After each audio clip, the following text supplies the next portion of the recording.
Chicken cordon bleu na binalot naman sa lumpiang wrapper ang niluto ko ngayong araw. Grabe, ang sarap pala nito. Pwedeng-pwede to sa mga handaan. Kaya naman tara, magluto na tayo. Sibuyas. Chicken breast na gagamitin ko. So, hiwain ko lang ito na maliit.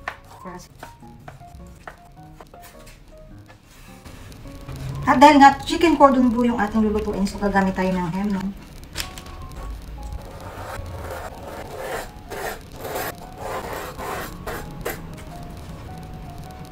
Guys, gagamitin ako dito ng cheddar cheese. Ayan. Medyo pa haba. Add muna natin. Bawang sibuyas, ilalagay ko sa food processor. Black pepper. Smoked paprika. And asin. Garlic powder. Kunting white pepper, tsaka chicken powder. Saka natin ito i-put.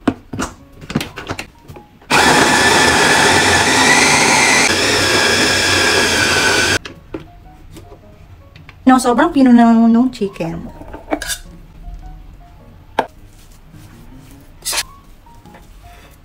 So, ayan. So, mag-start na tayo dito magbalot.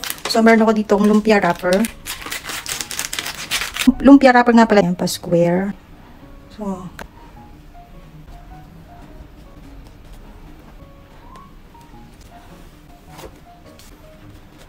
So, bali guys, ganito lang yung pagbabalot na gagawin ko, no? Yung sakto lamang. Huwag masyadong makapal. Para mabilis maluto, no? Sa gitna. Fold natin. And saka natin i-roll, no?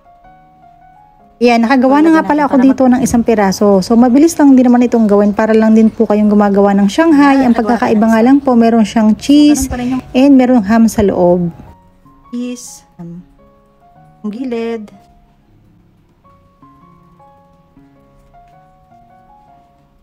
Mukha na mamaya.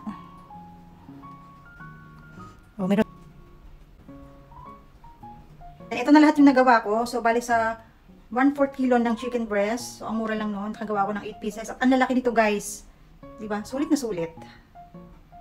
So, dito, guys, gagawa naman ako ng white sauce. So, bali nagalagay na.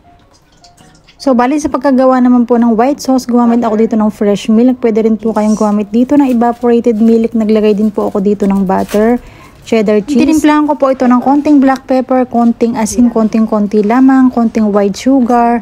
At yan. So, hinalo-halo ko lang din po itong mabuti hanggang sa kumulo ito. Yung ginamit ko nga po pala dito ay quick melt cheese para mas mabilis po ito mag-melt, no? At kapag ganito na nga po kalapot, ay pwede na po nating patayin yung kalan, no? Ayan, okay na to. Meron na. Sobrang lakas ng ulan sa labas, guys. So, maglalagay na tayo ng... Ayan, mainit tayong mantika. So, pwede na.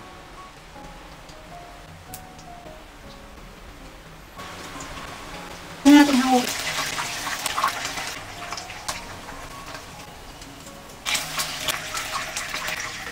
Prito ko. Ayan, kung mapapansin nyo may mga brown-brown sa gilid. Kasi nag-melt yung cheese dyan. Ito na siya, guys. So, ito na. Yung naluto chicken cordon bleu na nilagay natin sa lumpiang wrapper. At ito na rin yung ating white sauce. Wow!